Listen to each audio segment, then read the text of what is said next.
അങ്ങനെ ഇന്നലെ വലിയ കൊട്ടിഘോഷിച്ച് നമ്മൾ GST വരുന്നു, വില കുറയുന്നു എന്നൊക്കെ പറഞ്ഞതാണ്. അപ്പോൾ അതെന്ത് സംഭവിച്ചു, അതിനെ എന്നുകൂടെ നോക്കണമല്ലോ. GST പരിഷ്കരണത്തിൽ പ്രതീക്ഷിച്ചതുപോലെ വിലക്കുറവ് അനുഭവപ്പെടുന്നില്ലെങ്കിലും ചില മേഖലകളിൽ മാറ്റങ്ങൾ പ്രതിഫലിച്ചു തുടങ്ങി എന്നുള്ള റിപ്പോർട്ടുകളാണ് നമുക്ക് ലഭിക്കുന്നത്. ചെറുകാറുകളുടെ നികുതി കുറച്ചത് മധ്യവർഗം ഇരു കൈയും നീട്ടിയാണ് സ്വീകരിച്ചത്. സംസ്ഥാനങ്ങൾക്കുണ്ടാകുന്ന നഷ്ടം പരിഹരിക്കണമെന്ന ആവശ്യം ശക്തമാക്കുകയാണ് പ്രതിപക്ഷ പാർട്ടികൾ.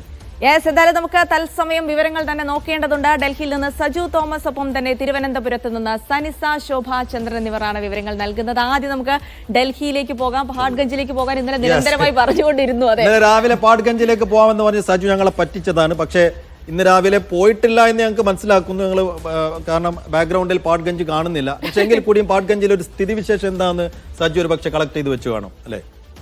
യെസ്, നോക്കാം സജു. അപ്പൊ എങ്ങനെയാണ് ഈ വിലക്കുറവ് പ്രതിഫലിച്ചു തുടങ്ങിയോ? നമ്മൾ ഏറ്റവും അധികം നോക്കിക്കൊണ്ടിരുന്നതാണ് ഈ വിലക്കുറവ് സാധാരണക്കാരന്റെ കയ്യിലേക്ക് എത്തുമോ എന്നുള്ളതാണ്. എന്താണ് മാർക്കറ്റിലെ നിലവിലെ സ്ഥിതി?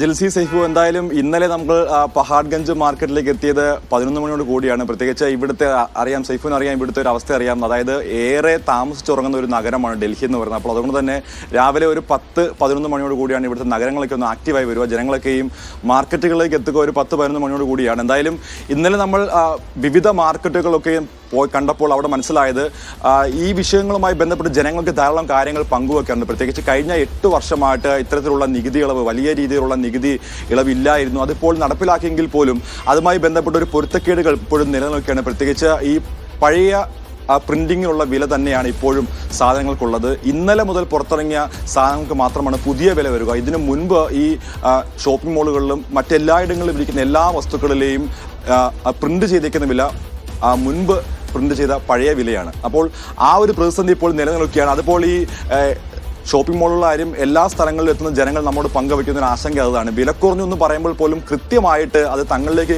കയ്യിലെത്തുന്ന സാധനങ്ങൾക്ക് ആ ഒരു വിലക്കുറവില്ല. എന്തായാലും ഇതുമായി ബന്ധപ്പെട്ട് വലിയ പ്രചാരണത്തിനാണ് ഇപ്പോൾ BJP തുറക്കമിട്ടിരിക്കുന്നത്. പ്രത്യേകിച്ച് MP-മാരുടെ നേതൃത്വത്തിൽ അവരുടെ മണ്ഡലങ്ങളിൽ പദയാത്ര നടത്താനൊക്കെയുള്ള ആഹ്വാനം നൽകിയിരിക്കുകയാണ്. ഇന്ന് ഉത്തർപ്രദേശ് മുഖ്യമന്ത്രി യോഗി ആദിത്യനാഥിന്റെ നേതൃത്വത്തിൽ ഒരു വലിയ റാലിയൊക്കെ നടത്തുന്നുണ്ട്. വിവിധ മന്ത്രിമാരുടെ കേന്ദ്രത്തിൽ അല്ലെങ്കിൽ അവരുടെയൊക്കെയും മണ്ഡലങ്ങൾ കേന്ദ്രീകരിച്ച് പദയാത്രകളും റാലികളും പൊതുസമ്മേളനങ്ങളൊക്കെയും സംഘടിപ്പിച്ചിട്ടുണ്ട്. പ്രത്യേകിച്ച് വിലക്കുറവിന്റെ ആ ഒരു ഏറ്റവും പ്രധാനപ്പെട്ട വശങ്ങൾ അത് ജനങ്ങളിലേക്ക് എത്തിക്കുക, പ്രത്യേകിച്ച് BJP സർക്കാർ നിങ്ങൾക്ക് വേണ്ടി നടപ്പിലാക്കി എന്നുള്ള ആ ഒരു ലക്ഷ്യം അത് ജനങ്ങളിലേക്ക് എത്തിക്കാൻ വേണ്ടിയുള്ള പ്രധാനപ്പെട്ട ഒരു നീക്കമായിട്ടാണ് ഇപ്പോൾ BJP മുൻപോട്ട് നീങ്ങുന്നത്. പക്ഷേ മാർക്കറ്റുകളെ സംബന്ധിച്ചിടത്തോളം ഈ വില, അതായത് ഇപ്പോൾ ലഭിച്ചിരിക്കുന്ന വിലക്കുറവ് അത് എല്ലാ വസ്തുക്കൾക്കും, പ്രത്യേകിച്ച് അവശ്യ സാധനങ്ങൾക്കടക്കമാണ് ധാരാളം വിലക്കുറവ് വന്നിരിക്കുന്നത്. ഏകദേശം 375-ലധികം സാധനങ്ങൾക്കാണ് വിലക്കുറവ് വന്നിരിക്കുന്നത്. പ്രത്യേകിച്ച് കാറുകൾക്കാണ് ഏറ്റവും കൂടുതൽ വിലക്കുറവ്. ആഡംബര കാറുകൾ ഒഴിച്ച് സാധാരണ ഒരു മിഡിൽ ക്ലാസ് ഫാമിലി ഉപയോഗിക്കുന്ന എല്ലാ കാറുകളുടെയും വിലയിൽ വലിയ വ്യത്യാസം വന്നു. അപ്പോൾ ജനങ്ങൾക്ക് ഉപകാരപ്രദമായ രീതിയിൽ ഇത് പേപ്പറുകൾ മാത്രം നിന്നാൽ പോരാ, പക്ഷേ അത്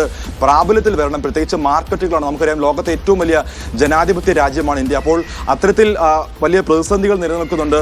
ഒരാഴ്ച കൂടി കഴിയുമ്പോൾ കൃത്യമായിട്ടുള്ള ഒരു മാർക്കറ്റുകളുടെ വിലയിരുത്തൽ എന്താണെന്നുള്ളത് വ്യക്തമാവും. അതായത് ഇപ്പോൾ നിലവിൽ മാർക്കറ്റുകളിൽ ഇരിക്കുന്ന സാധന സാമഗ്രികളുടെ വില അത് കൃത്യമായിട്ടാണോ നിലനിൽക്കുന്നത്, അല്ലെങ്കിൽ അതിനൊപ്പം തന്നെ മറ്റൊരു കാര്യമുള്ളത്, നമ്മുടെ സംസ്ഥാനങ്ങളുടെ നഷ്ടം നികത്തുന്ന കാര്യത്തിൽ ഒന്നും പറയുന്നില്ലേ കേന്ദ്രം എന്നുള്ളതാണ്. ഇന്നലെ ധനമന്ത്രി നമുക്ക് ലൈവിൽ വന്നപ്പോൾ തന്നെ അത്തരം ഒരു ആശങ്ക പങ്കുവച്ചിരുന്നു.